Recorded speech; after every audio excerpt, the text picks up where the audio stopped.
try that again. So, hi, sorry about that. Okay, so thank you, my sponsor, did all that. Okay, what is it? Podcast. I have this out on podcast.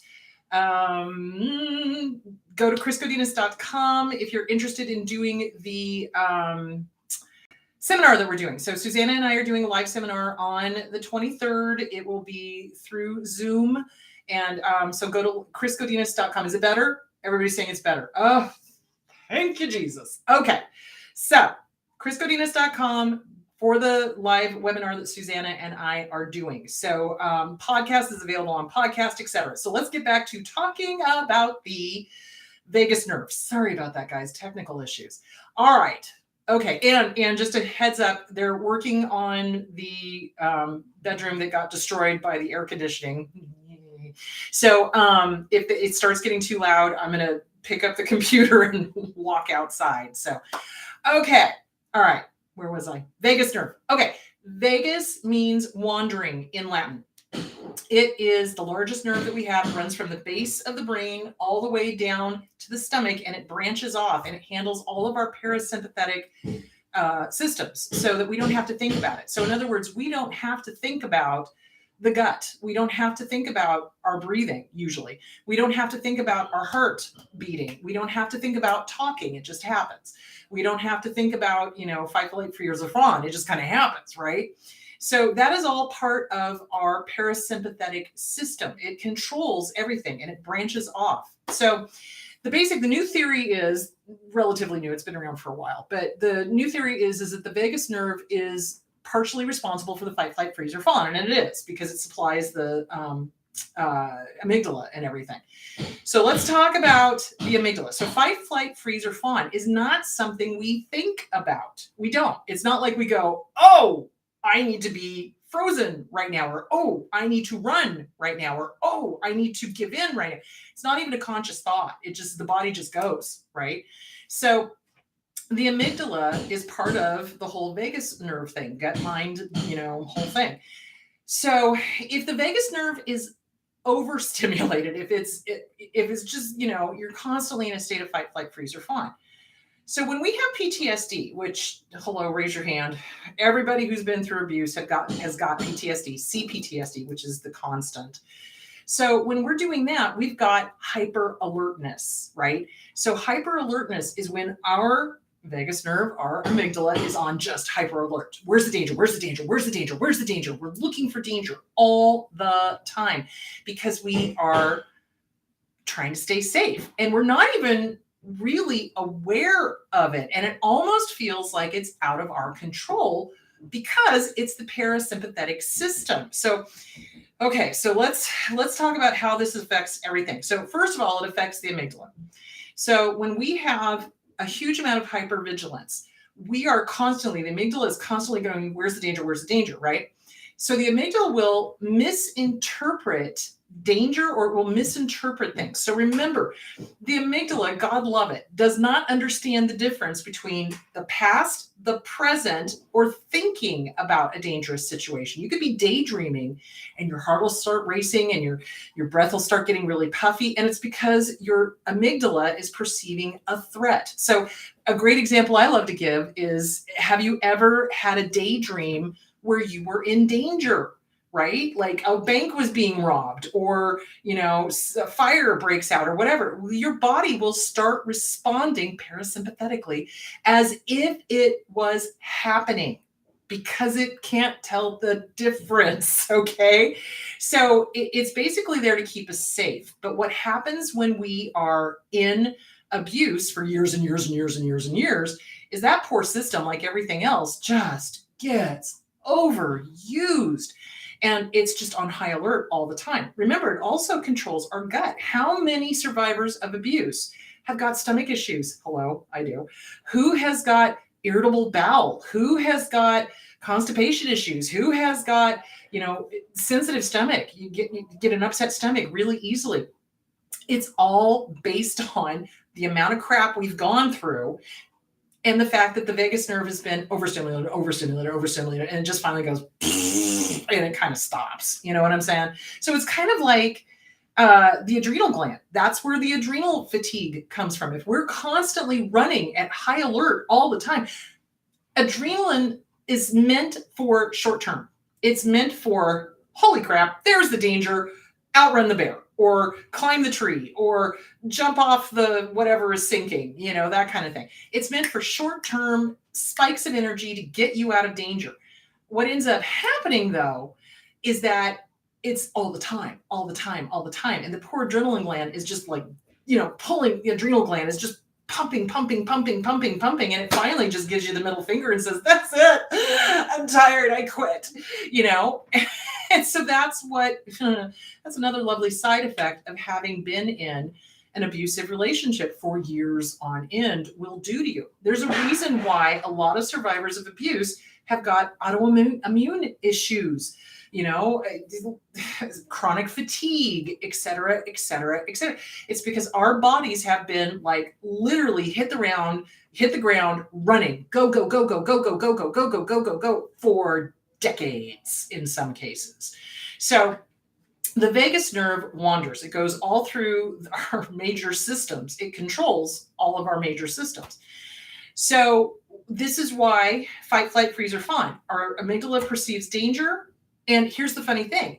Even if it reminds us of something that happened in the past, the amygdala will just throw a bunch of red flags and go, oh my God. Tell the hippocampus, hypothalamus that sit on either side of it, we need cortisol. Cortisol is our stress hormone. So the body dumps a whole ton of cortisol into our system. Now we're starting to tense up because cortisol makes us tense up because we're getting ready to run away, freeze like a bunny rabbit. You know how bunny rabbits freeze, waiting for the predator to just walk on by, give in, fawn, or fight. So we're getting ready to take some sort of action, but we're not even conscious of it. Why? Vagus nerve, because it's all of the things that we don't normally think about, right? It just runs in the background. You don't have to tell your heart to beat, the vagus nerve takes care of it. You don't have to tell your lungs to breathe, vagus nerve takes care of it. So, all right. So with the vagus nerve, it's important to take care of it now that you are out of the situation. And even if you're not out of the situation, it's important to start taking care of the vagus nerve and start taking care of your body and start taking care of, and I think a lot of us, either raised by narcissists or around narcissists, have a lot of, it's partially codependency, but it's also this shame of self-care. That has been being brought to my attention over and over again in the last few weeks. A lot of my clients, I start talking to them about self-care. I start talking to them about meditation or taking time for themselves, even just, shutting the door and using the bathroom by yourself, and a lot of them are like, oh, I can't do that. That's selfish. No, it's not, guys. It is not selfish. You cannot ignore your body. Your body exists. Your body is here for a reason. Your body is this fabulous meat skeleton that walks us through life. And if you don't take care of it, it's like I always tell people, take care of your knees. You'll miss them when they're gone.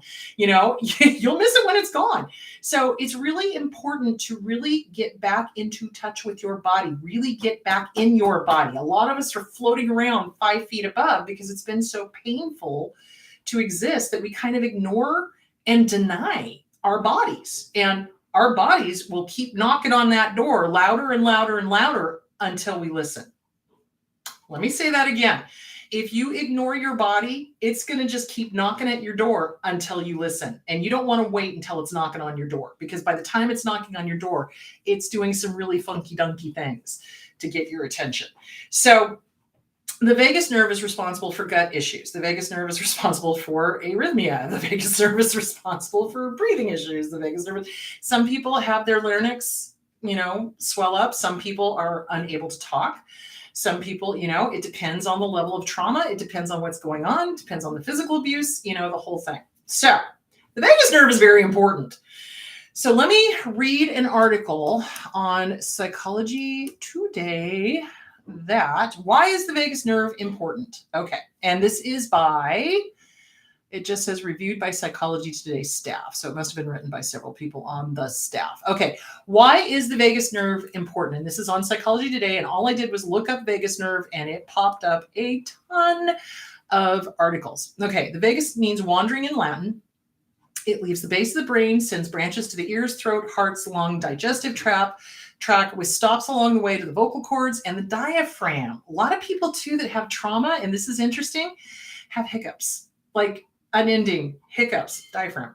That to me was interesting because I get the hiccups a lot. I was like, oh, wow, isn't that interesting? The vagus nerve is why your heart races and stomach curdles when you sense a threat, and why your breathing slows and your body relaxes when you're welcoming friends into your house. The vagus nerve is the key player in the autonomic nervous system controlling your internal organs. The vagus nerve is a major pathway with parasympathetic nervous system, which along with the sympathetic nervous system constitutes the autonomic nervous system. That's a lot of words. Normally, sympathetic and parasympathetic nerves act synergistically and together create the state of equilibrium known as homeostasis. Disruption of the balance of sympathetic and parasympathetic activity is characteristic of a number of physical disorders with a strong psychological component, irritable bowel syndrome, for example. And some therapies target stimulation of the vagus nerve as a way to restore the physiological and the psychological balance. So that makes total sense. Okay, the vagus nerve is incredibly important because information flows both from and to the brain via the vagal pathways.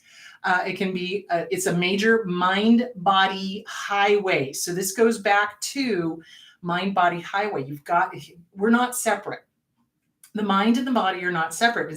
People, especially Western cultures, tend to treat it like it's somehow separate. And I'm like, guys, they are all one, so the mind and body, how you think it is how your body goes. Like I said, if you've ever been sitting and pretending or thinking about something catastrophe happening. So what happens is your body starts responding as if that catastrophe is actually happening, even though you're just imagining it.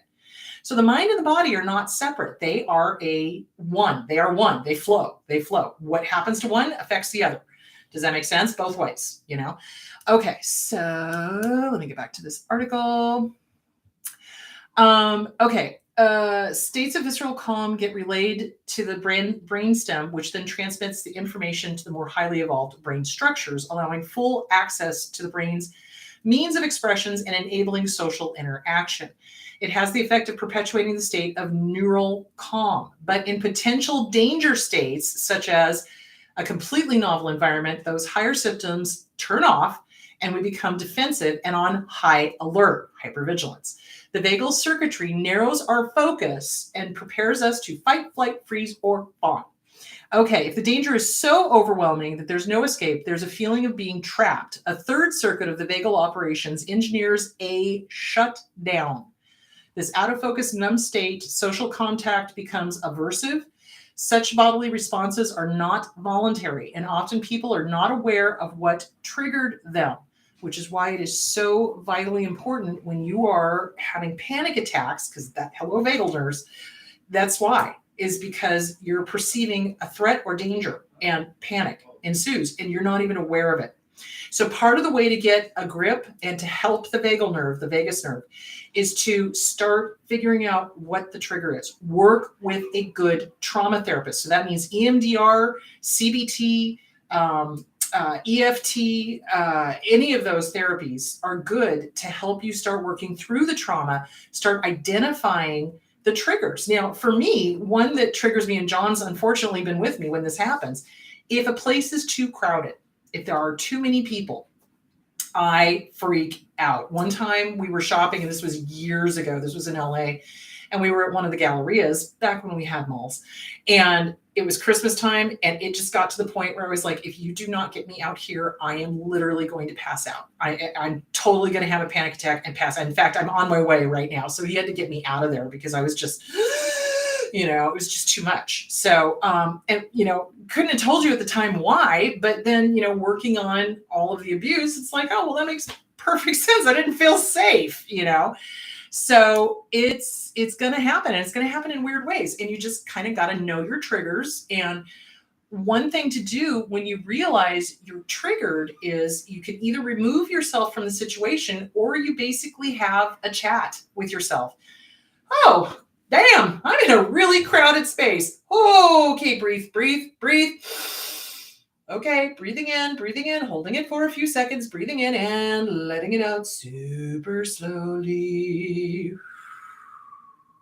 So breathing, and it's so funny because I've said this for years, is your best friend. We're going to get into that. So healing, helping the vagus nerve is breathing. One of the big components is breathing. And when you breathe, you don't want to take the puffy little breaths that we get with the panic attacks. You want to take in a breath as slowly as you can, about 4 seconds. So hold it and then let it out super, super slowly. And while you're doing that, you remind yourself, hey, this is why I'm triggered. Hey, there's a lot of people here. Hey, I'm okay. Hey, I'm safe. Okay, there's a lot of people here. Maybe I need to leave. Okay, I'm just going to let the air out really slowly and keep breathing as I find the nearest exit.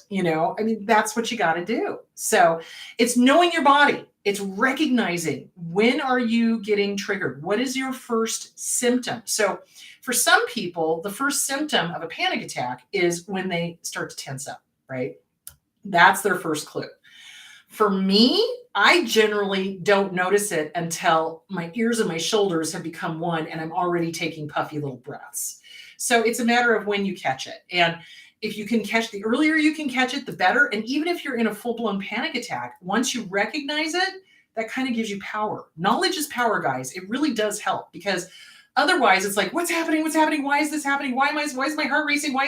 So a lot of times clients will tell me they feel like they're having a heart attack. That doesn't usually feel that way to me. It's more like the dizziness and the gonna pass out kind of thing. So what I tell them is okay, if it's a panic attack, the first thing you're going to do is breathe. Second thing you're going to do is raise your arms over your head. If you're able to do that, you are not having a heart attack. So it's ways to calm the irrational thoughts down, and it's ways to help the system start calming itself down, bringing in the oxygen. So remember, in a panic attack, the vagal nerve is doing its thing. It's trying to keep us safe, right? Amygdala is sounding the alarm, setting off the cortisol. We're tensing up, taking puffy little breaths. That tells another part of the brainstem, which is also on the vagal nerve, that, oh my gosh, we don't have enough oxygen. We really are going to die. Holy crap. That tells the adrenal gland to release everything at once. Now we're sitting there, racing thoughts, pounding heart, puffy little breaths, not going anywhere, right? And at this point, people do one of two things. They either go into a panic attack, which, is the, oh my God, I can't, and then you keel over because you're hyperventilating, or they turn into the Incredible Hulk. They have a rage attack. That is part of fight, flight, freeze, or fawn. So if you recognize that that's where the anger is coming from, it's because you're afraid. It's because you're afraid you're going to die. Hello, anger is not a pure emotion. All the other emotions are pure. Love is love, lust is lust, happy is happy, sad is sad. Anger driven by fear. So if you're feeling like you're coming unglued because, oh my God, I'm really angry. Okay, let's take the mall example. So let's say instead of going into I started getting angry, then it would be like, oh, okay, I'm angry because I feel trapped. I'm angry because I'm perceiving a threat. I need to breathe. Okay, I also need to remove myself from the situation. And then you find your way out. Knowledge is power. Knowledge is power. Knowledge is power. Being able to tell your inner child what's going on is going to help.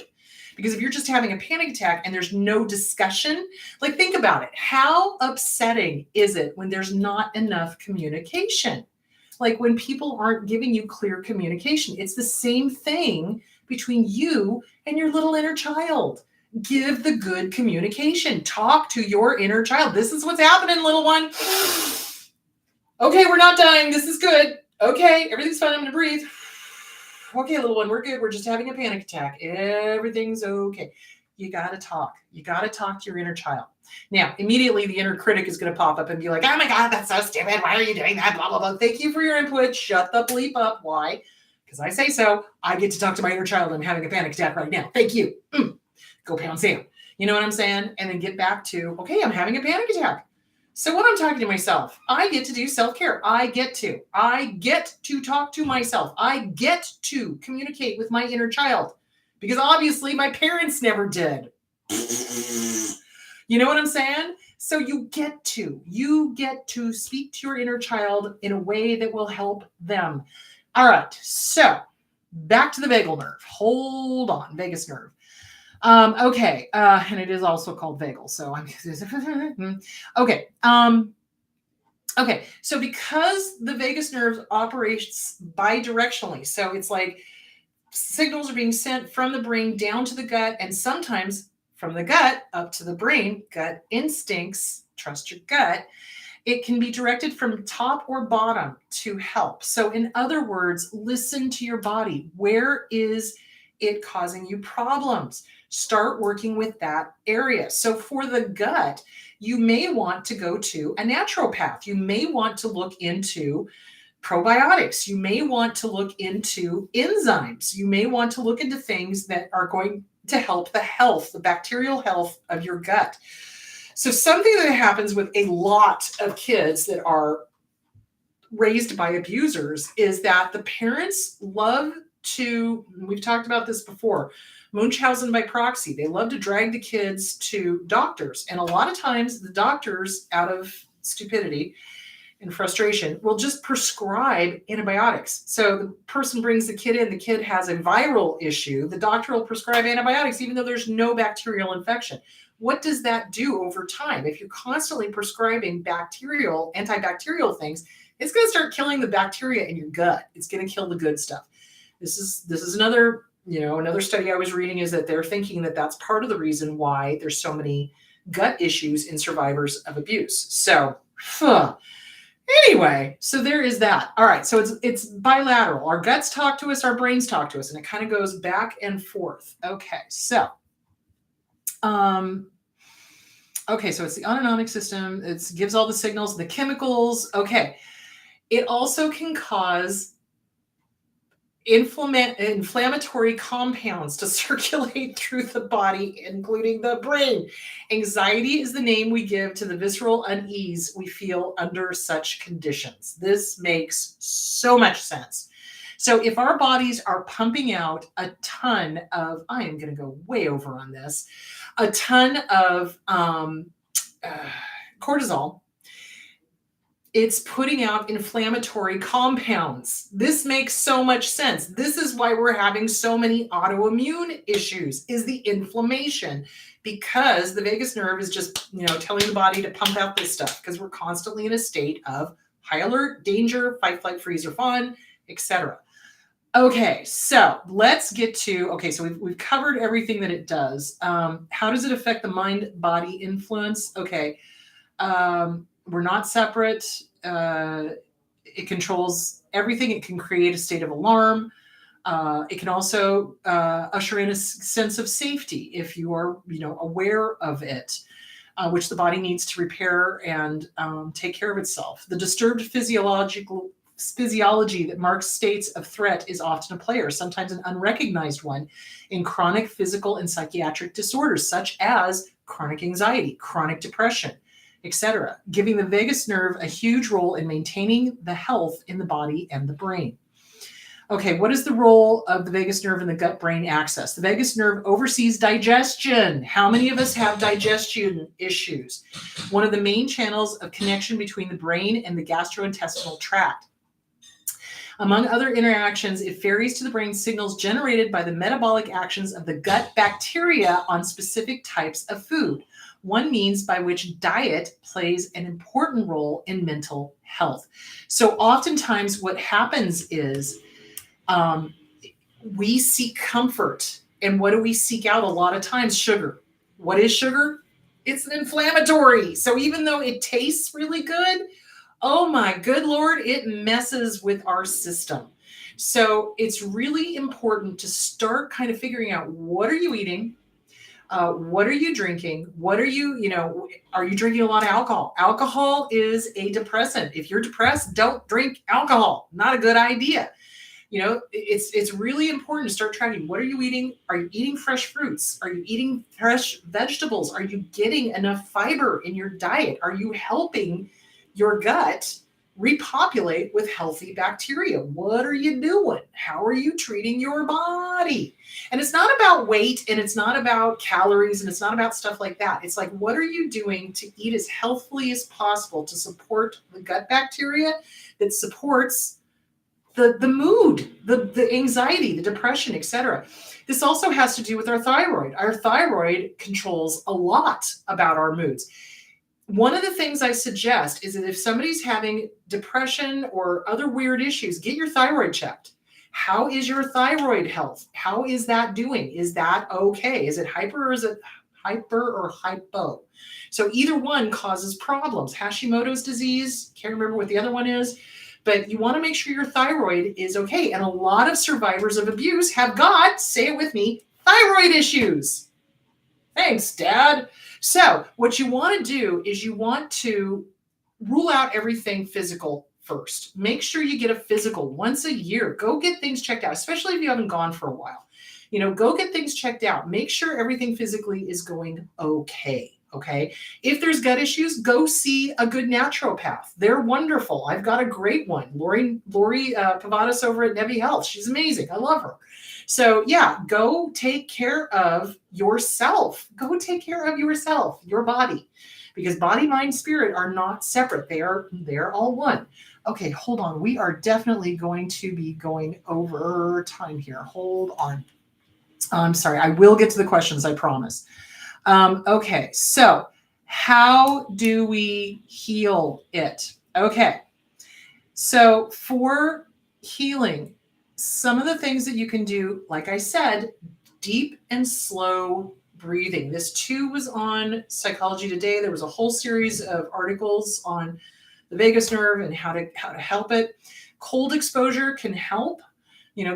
Taking a bath, but then in the last 30 seconds, maybe doing a cold shower kind of thing. See how you feel afterwards. Now, I personally don't like cold showers because I don't like the cold, so it doesn't work for me, but the deep, slow breathing, something I thought was interesting, singing, humming, chanting, and gargling. I know.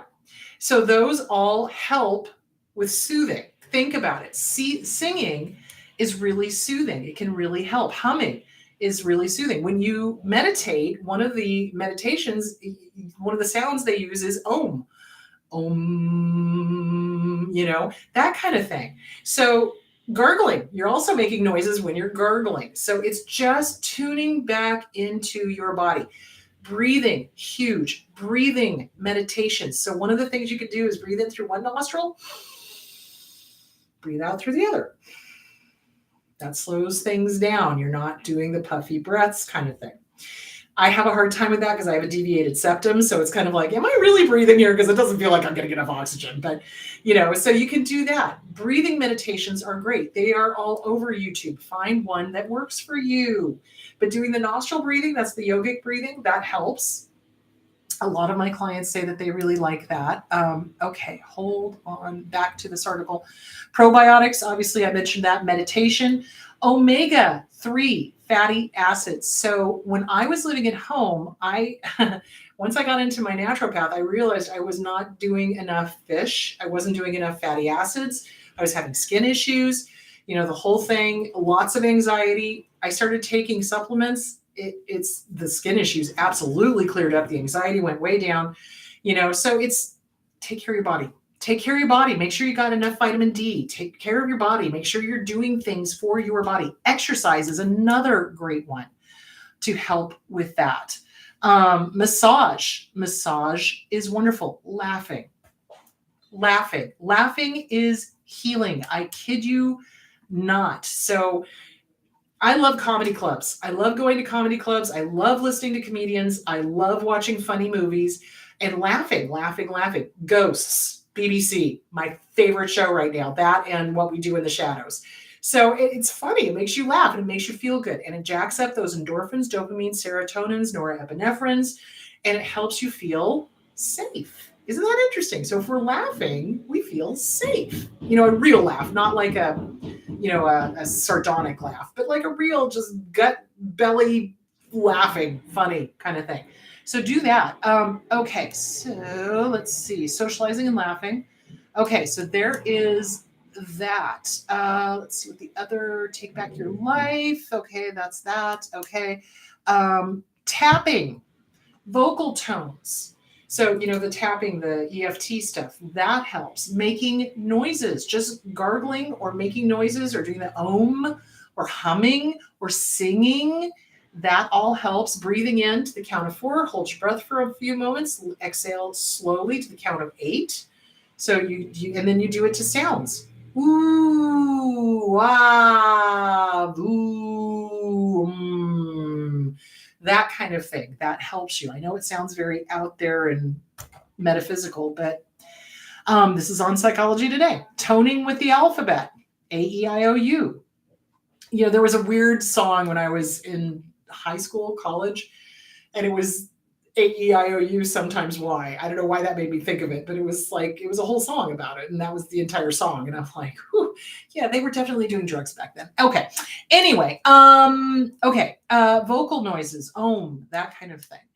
So really, it is going to be self-care, body care. Get back in touch with our bodies. And for a lot of us, that's really scary, because there's either been physical and sexual abuse, or there's been body shaming, or there's been something that has caused us to feel separate from our lovely bodies that get us through life. So really important to work on any of the body shame, any of the toxic thoughts or mistaken beliefs that you got from your abuser about your body, or the mistaken thoughts, mistaken beliefs about it's okay, they tell you it's not okay to take care of yourself. You're being selfish, blah, blah, blah. That's a mistaken thought. That's a mistaken belief.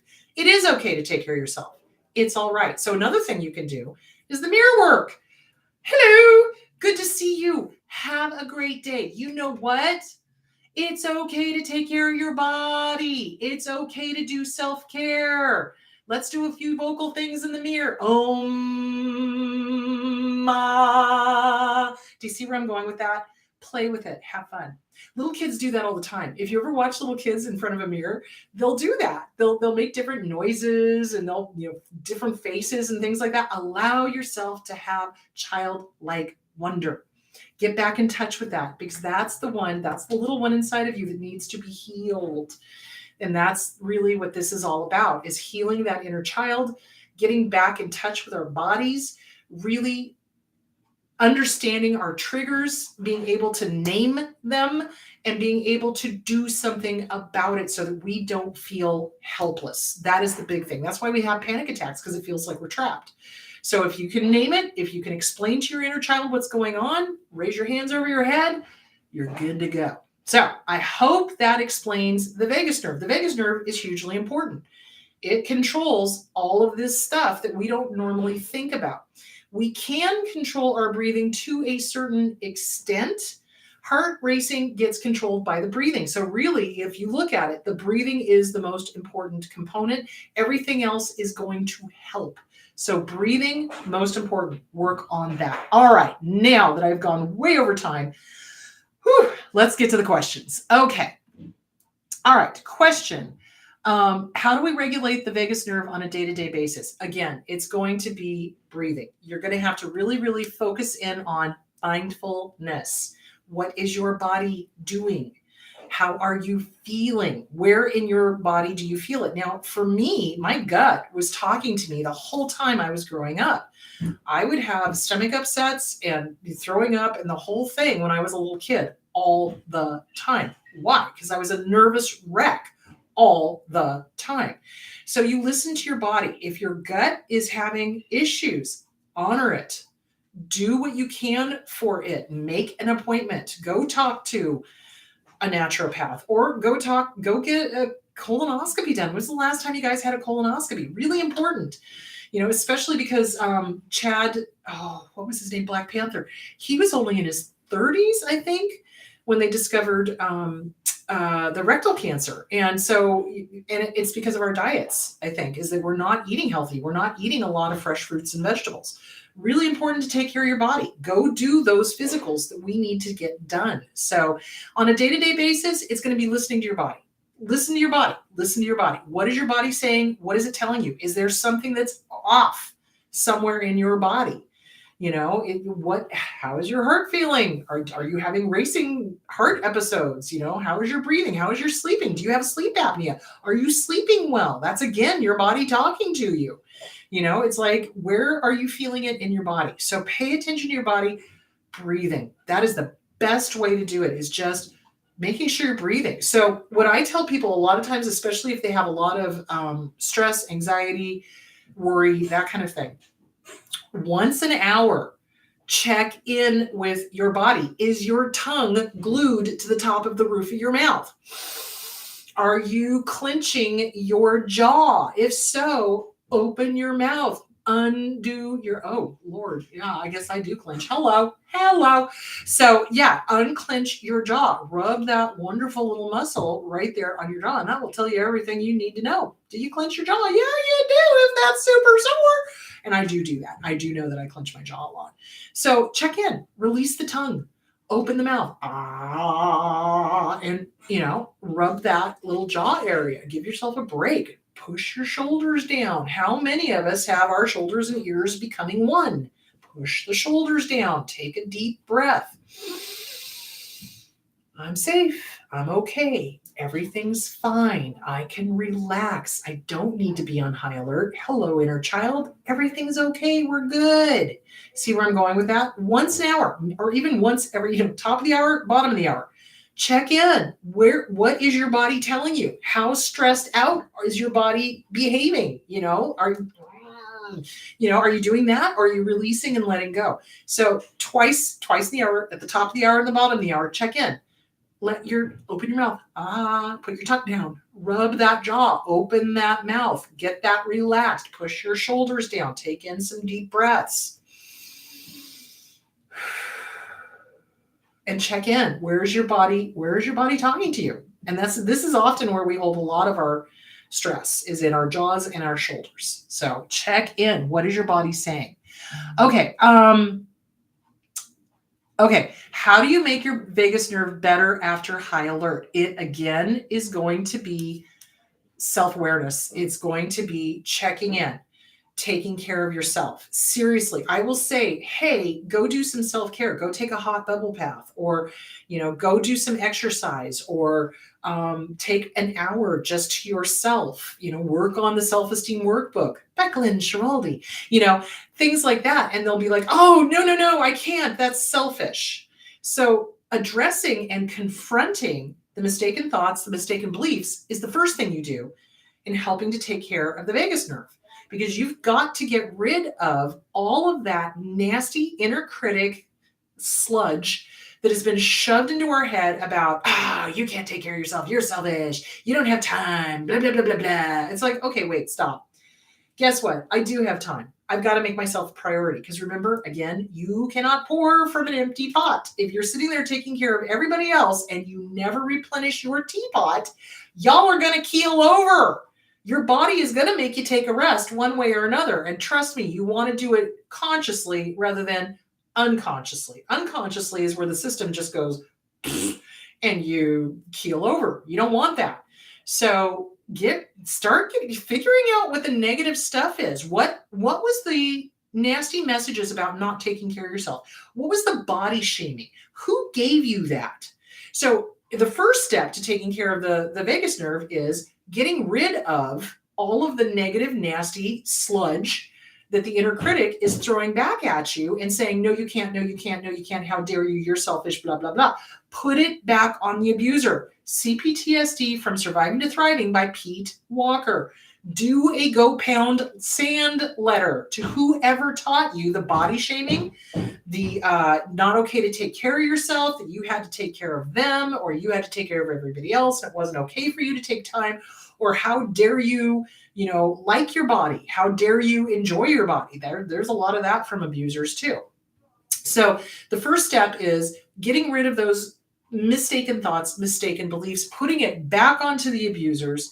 And then the next step is, okay, what does my body need? Now, for me, I get a massage regularly, once a month, like clockwork. I go to my buddy Diane. She's a freaking shaman. I swear to you, she starts working on me, and within 2 seconds, I'm sound asleep. And I don't do that with everybody because I don't trust, but I trust her. So you get a good massage therapist that you trust, and it will work literally wonders. So I'm kid you not. And it's good for you. It really is good for you just to have some downtime and to not think. Because I can guarantee you, all of us that have been through abuse, we overthink everything. And our brains are always going because we're always, okay, well, what about this? And what about this? And what if we do this? And what it's like, okay, shut up. You know what I'm saying? So yeah, massage, a great way to do it. So massage is one way to do it. Exercise is another. Swimming for me is meditative and it's exercise because it's a solo endeavor. Usually I'm usually doing laps and it's rhythmic, which is what the body needs. And it's healing. It helps. So find some people love jogging. I don't. No, thank you. So, but if you love to jog, go jog. If that helps you, do that. It too is a solo activity that's rhythmic. So again, things like that help heal. But the first thing you got to do is get rid of the sludge. Get rid of the sludge and hand it back to the abusers. Write a go pound sand letter. Dear mom, dear dad, dear abuser, you lied to me about my body. You lied to me about me being able to love myself. Guess what? Self-love is loving my body. Screw you, go pound sand. I'm taking my power back. This is what I'm doing to heal myself. I am no longer listening to you. You are invalid. Have a nice life. Bye-bye. And by have a nice life, I mean go pound sand. And then trot it out to the barbecue, read it out loud once, burn it, let it go, and then start allowing yourself to work on you. And when those negative thoughts pop up, you're going to do thought stopping. You can't work on yourself. That's selfish. Blah, blah, blah. Okay, thank you for your input. Shut the bleep up. Why? Because I say so. I am the boss of you. You are not the boss of me. I get to love my body. Why? Because I say so. Because I'm the boss. Let it go. Okay, there is that. Okay, are we doing on time? We're doing good. My mother is narcissistic / alcoholic, and I went no contact a year ago. Good for you. Does my mother know deep down why I pulled away? Okay. Yes. Let us be clear here. I think on some level, yes. So now we are now veering into the realm of the metaphysical and the existential. So do they know why you've pulled away? Yeah, on some level, I think so. I do believe that narcissists absolutely plan and plot and know exactly what they're doing. They're not innocent. They're not like this, oops, abuse happened. No, they plan it. Absolutely. Their ego defenses are the ones that do the abuse amnesia. And in order to have an ego defense, you have to know that you've done something that you need to defend against. So, yes, they know exactly why you are no contact. They know exactly why you have stopped talking. And what drives me crazy is that they do the Hoover by playing the victim. So remember, narcissists can flow between the different types. So there's the overt, the covert, the communal, and the somatic. So the overt, oh, I'm great, tell you how great I am. That one, they are always running their mouths. Covert ones are the ones that play the victims. Communal are the cult type of thing, and the somatic are very much into their body. So do they know? Yes, absolutely. Because in order to have an ego defense, you have to know what you're defending against. So yeah, they know exactly what they've done, and they do the abuse amnesia. I don't remember that. Oh, I never said that. I never did that. It's breathtaking. That's my favorite word to use with what abusers come up with in their absolute and utter, you know what I mean? So yeah, they know. On some level, they absolutely know. They just don't want to take responsibility for it. And they won't take responsibility for it. And they will not change. And they do not change. And good for you for going no contact and stay no contact because it's never going to change. If you go back out of no contact, what they will do is they will wait until they know that you're entrenched in the system and the abuse will start all over again worse.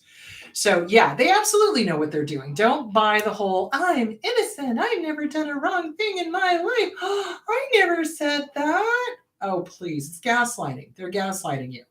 Guess what? In order to gaslight, you need to know what you're gaslighting about. Do they know? Yes. Yes. Yeah, they do. Okay. But it's not going to make a difference. They're not going to change. So don't expect it. Okay. Does the abuse narcs did to us deregulate the vagus nerve? Yes. And cause chronic stress, which then causes chronic fatigue. Yes, yes, yes, yes, absolutely. So when our system just gets overloaded, it just goes and quits, right? And so it causes all sorts of adrenal fatigue. Hello. Chronic fatigue. Yes. Rheumatology issues, the gut issues, the irritable bowel. Yes, absolutely. So that's why it's really, really important for us to work on all of the mistaken thoughts, all of the mistaken beliefs, get back in touch with our bodies, do what we can for our bodies to help heal all of that damage that these jackwagons have put into our place, get rid of the sludge, allow ourselves to love our bodies, and I can guarantee you the body is going to start responding positively. Now, is it going to completely heal? I don't know. I haven't seen enough studies on that. So, but it's going to help. It couldn't hurt. Let me put it to you that way. It could not hurt. It can only help. So is it going to heal completely? I don't know. I hope so, but I don't know. So start getting rid of the mistaken thoughts, mistaken beliefs. Allow yourself to love your body. Allow yourself to start working on the issues that are causing the problems. Getting the massage, doing the breathing, doing meditation, exercising, eating healthy, all of that good stuff. So, and getting rid of the body shame. Lots and lots of body shame. Lots of body shame that we've had shoved into our space that prevent us from even looking at ourselves. The number of times I work with clients that freshly come out of abusive relationships or have freshly recognized that the family of origin was just foobarred, and we start talking about mirror work. Sometimes they can't even look at themselves because there's so much shame shoved into their space. So we have to take a step back and go, okay, let's deal with the shame. Is this statement true? No, it's not. They lied to you. Put it back onto them. Do not accept this thought, and especially when we start working with the body shaming, because a lot of narcissistic parents love to body shame and they head trip their kids. I can't tell you the number of times, myself included, where the parent would be like, you're fat, you're fat, you're fat, you're fat, you're fat. And you go back and you look at pictures of yourself at that age and you weren't fat. Go figure. That's their issue. That's not yours. Does that make sense? So start working on all of that stuff. So yeah, absolutely. Okay. Where are we? Question. Yeah. So start doing all of that stuff. Okay. How do you calm the cortisol levels? Isn't it at toxic levels after abuse? I would say so. Yeah. So calming the cortisol levels means working with meditation and breathing. So remember, breathing, just like self-esteem is the key, breathing is the key with the vagus nerve. It really is, because once you get the vagus nerve calm, everything else starts falling into place. So yes, our cortisol levels are through the freaking roof. Absolutely. Because we've been doing this for like decades, So it's really important to, again, get a physical, go to a naturopath, get your gut biology back in system, do blood work. Seriously, do blood work. Make sure you are okay. You know what I'm saying? So, yeah, that's it. Yes. And yes, you can work with that. I don't know the specifics. I'm not a doctor. I don't play one on TV. So go to your doctor, go to a good one though. Don't go to one of these narcissistic Western, jerks that are like, oh, I don't believe in that. Well, you may not believe in it, a-hole, but it's still happening. So, so go to a naturopath, get it checked out, work on that. So yeah, absolutely. And I do think, our bodies are not stupid. Our bodies know what's good for them. Have you ever craved like a fruit or a vegetable, or have you ever craved certain food? Well, besides being pregnant, it would be your body talking to you going, hey, you need this. Hey, you need, like, for example, when I was still, had my period, I would crave meat, like nobody's business around my periods. Well, it's because I was lacking iron, So it makes sense. Listen to your body and start eating healthy and start slow. Because, if you've been eating junk food and sugar and stuff, you're going to have to wean yourself off of that stuff and start replacing it with the healthy stuff. So, and it takes time. So gentle with you.